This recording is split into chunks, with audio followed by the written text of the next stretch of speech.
Hello दोस्तों, स्वागत है आप सभी का आपके अपने YouTube चैनल उज्जवल कंपटीशन क्लासेस पर। आज हम लोग पढ़ने वाले हैं पॉलिटी का एक महत्वपूर्ण चैप्टर, जिसके तहत हम लोग पढ़ रहे हैं ऐतिहासिक पृष्ठभूमि। आज हम लोग इस ऐतिहासिक पृष्ठभूमि के तहत पढ़ेंगे 1833 का एक्ट। तो चलिए शुरू करते हैं। 1833 का एक्ट, 1833 का एक्ट।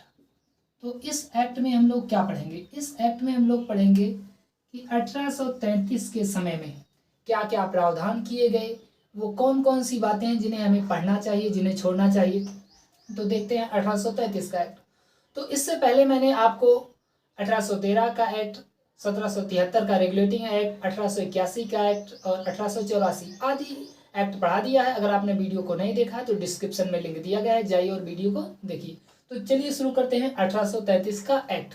सबसे पहले हम समझते हैं कि इस 1833 के एक्ट में क्या था। तो मैं जैसा कि हर वीडियो में बताता आया हूँ कि जब कंपनी के लिए पहली बार कानून बनाया गया 1773 में, तो कंपनी के कार्यों को 20 वर्षों के लिए बढ़ाया गया। जब 20 वर्षों के लिए बढ़ाया गया तो कंपनी अगली बार कानून बनाती है 1793 में, और इसके बाद जब अगला 20 वर्ष आता है तब आता है 1813, और 1813 में भी 20 वर्ष के लिए कंपनी के कार्यों को बढ़ा दिया जाता है। तब आज हम लोग पढ़ने वाले हैं 1833 का एक्ट। अब चलिए शुरू करते हैं 1833 का एक्ट। तो सबसे पहला प्रावधान इसमें आपको यही याद रखना है कि कंपनी के कार्यों को 20 वर्षों के लिए बढ़ा दिया गया।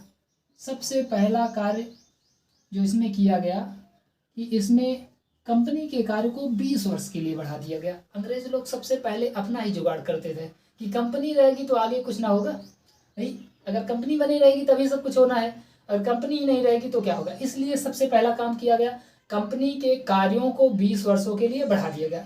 इसमें क्या होता है, इसमें जो सबसे महत्वपूर्ण बात हमको याद रखना है वो केंद्रीकरण। अब ये केंद्रीकरण क्या था समझिए।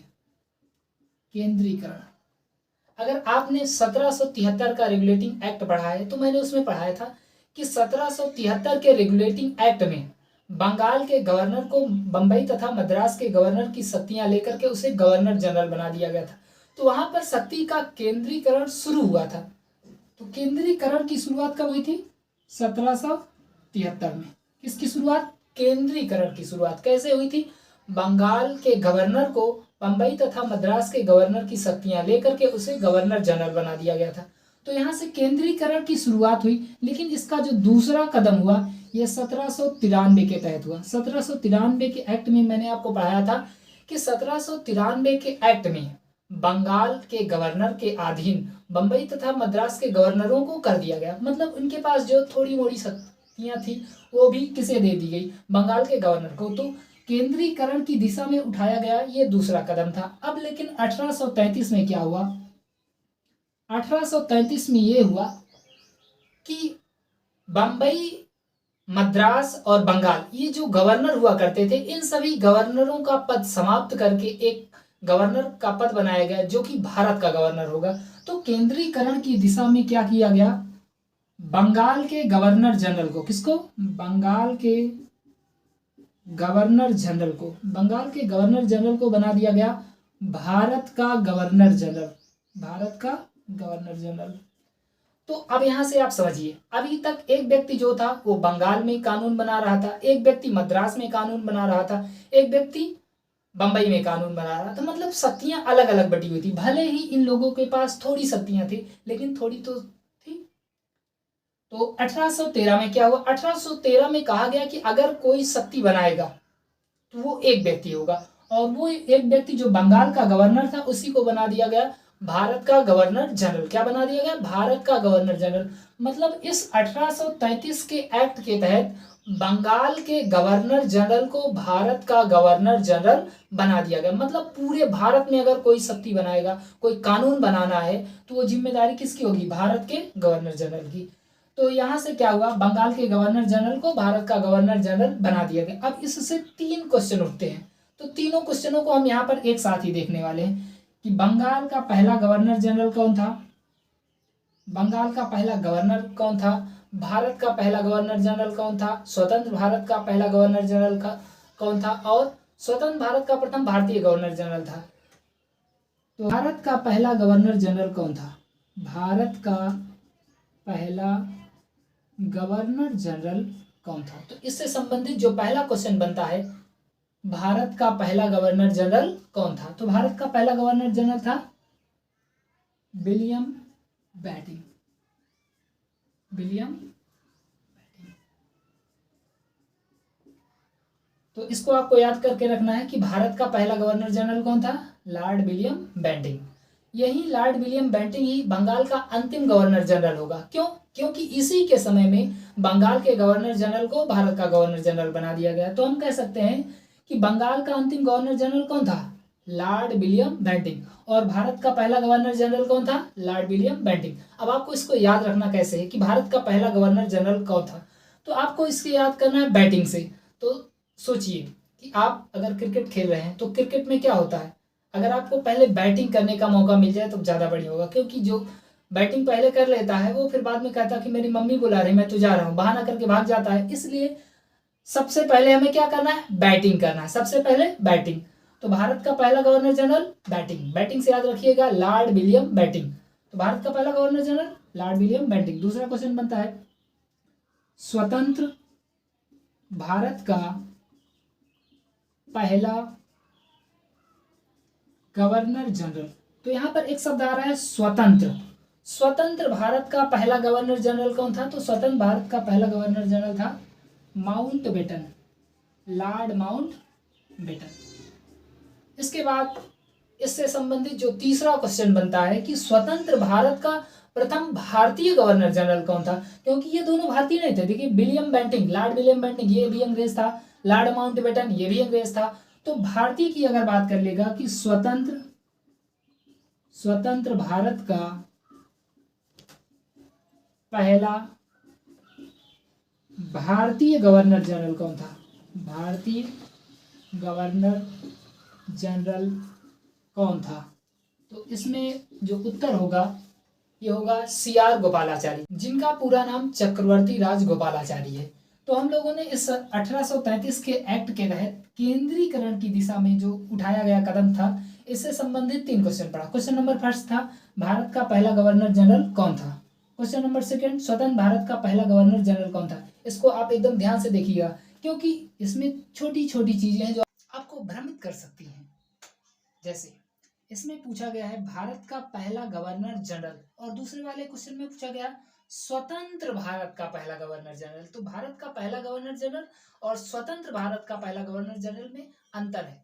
इसमें तीसरा जो क्वेश्चन पूछा गया स्वतंत्र भारत का पहला भारतीय गवर्नर जनरल। तो यहाँ पर 3 क्वेश्चन है। अभी हम इसको याद करने वाले हैं ट्रिक के माध्यम से। तो इसको ध्यान से देखिए। क्वेश्चन बोला है कि भारत का पहला गवर्नर जनरल कौन था। तो भारत का पहला गवर्नर जनरल अगर पहला की बात करेगा तो आपको याद करना है कि हमें पहले बैटिंग करना है। क्या करना है? पहले बैटिंग। नहीं तो जो पहले बैटिंग कर लिया वो मम्मी का बहाना करके भाग जाएगा। भारत का पहला गवर्नर जनरल कौन था? तो भारत का पहला governor general batting, Lord William Bentinck. इसके बाद हमारी ट्रिक नंबर 2 है स्वतंत्र भारत का पहला गवर्नर जनरल कौन था। तो स्वतंत्र से याद रखना है कि जो व्यक्ति स्वतंत्र होगा वही माउंटेन पर चढ़ सकता है। क्योंकि अगर कोई सामान्य व्यक्ति जिसके मम्मी पापा हैं वो स्वतंत्र नहीं है तो माउंटेन पर नहीं चढ़ेगा, मम्मी और पापा आपके चढ़ने ही नहीं देंगे। लेकिन जो स्वतंत्र है जिसे किसी का भय नहीं है वो तो माउंटेन पर चढ़ सकता है। तो स्वतंत्र से याद रखना है जो स्वतंत्र है वो कहाँ चढ़ सकता है? माउंटेन पर। तो स्वतंत्र भारत का पहला गवर्नर जनरल लॉर्ड माउंटबेटन। स्वतंत्र से ही रिलेट करना है। स्वतंत्र और जो स्वतंत्र होगा वो कहाँ पर चढ़ सकता है? माउंटेन पर। तो इससे में याद हो जाएगा कि स्वतंत्र भारत का पहला गवर्नर जनरल लॉर्ड माउंटबेटन। इसके बाद हमें तीसरा स्वतंत्र भारत का पहला भारतीय गवर्नर जनरल। तो भारतीय गवर्नर जनरल आपको नाम ही दिख रहा होगा CR गोपालाचारी। तो गोपाल एक भारतीय नाम है, जबकि अगर इन तीनों नाम में देखा जाए विलियम बेंटिक या माउंटबेटन तो ये क्या है? इंग्लिश नाम है। तो तीसरे में आपको याद रखना है कि तीसरा भारतीय और भारतीय गोपाल हो सकते हैं। तो ये 3 क्वेश्चन आपको पक्का याद होने चाहिए। अब हम देखते हैं कि इसमें अगला प्रावधान कौन सा किया गया था। चलिए अब हम 1833 के अगले प्रावधान को देखते हैं। 1833 में अगला जो प्रावधान किया गया था इसमें कहा गया कि अब कंपनी जो है, कंपनी को विशुद्ध निकाय बनाया जाता है। विशुद्ध निकाय। विशुद्ध निकाय का मतलब क्या है? विशुद्ध निकाय का मतलब ये है कि अब जो कंपनी भारत में है ये व्यापारिक मामलों को बिल्कुल नहीं देखेगी। इसका मुख्य काम होगा भारत में प्रशासन को चलाना। तो यहाँ से भारत में जो कंपनी के लिए एक बनाया गया था एकाधिकार, इस एकाधिकार को क्या किया गया, पूरी तरह समाप्त कर दिया गया। तो एक क्वेश्चन पूछा जा सकता है कि कंपनी का व्यापारिक एकाधिकार पूरी तरह कब समाप्त हुआ। तो व्यापारिक एकाधिकार पूरी तरह समाप्त कर दिया गया 1833 में ही। कंपनी का व्यापारिक एकाधिकार, कंपनी का व्यापारिक एकाधिकार, तो इस व्यापारिक एकाधिकार को कब समाप्त कर दिया गया, इसे 1833 में पूरी तरह क्या कर दिया गया, समाप्त कर दिया गया, समाप्त। अब कंपनी का काम क्या था, अब कंपनी का मुख्य काम था कि वो केवल राजनीतिक मामलों को देखे। तो अब कंपनी यहाँ पर केवल राजनीतिक मामला देख रही थी, मतलब अब कंपनी के थ्रू व्यापार ही नहीं होता था। तो यहाँ से कंपनी क्या हो गई, कंपनी एक विशुद्ध निकाय बन गई थी और कंपनी के व्यापारिक एकाधिकार को पूरी तरह से समाप्त कर दिया गया। 1833 के एक्ट में हमें एक महत्वपूर्ण बात और याद रखनी है कि 1833 के एक्ट के तहत 10 साल बाद, मतलब 1843 में, 1843 में, इस 1843 में क्या हुआ, 1843 में लॉर्ड एलन बरो के द्वारा, किसके द्वारा, लॉर्ड एलन बरो, लॉर्ड एलन बरो के द्वारा दास प्रथा का अंत कर दिया गया, लॉर्ड एलन बरो के द्वारा। तो आपको याद रखना है 1833 के तहत 1843 में, मतलब 10 साल बाद, लॉर्ड एलन बरो के द्वारा दास प्रथा को समाप्त कर दिया गया। तो इसको ऐसे याद रखिएगा कि लॉर्ड एलन बरो ने लोगों को क्या कर दिया, बरी कर दिया, बरी करने का मतलब मुक्त कर दिया।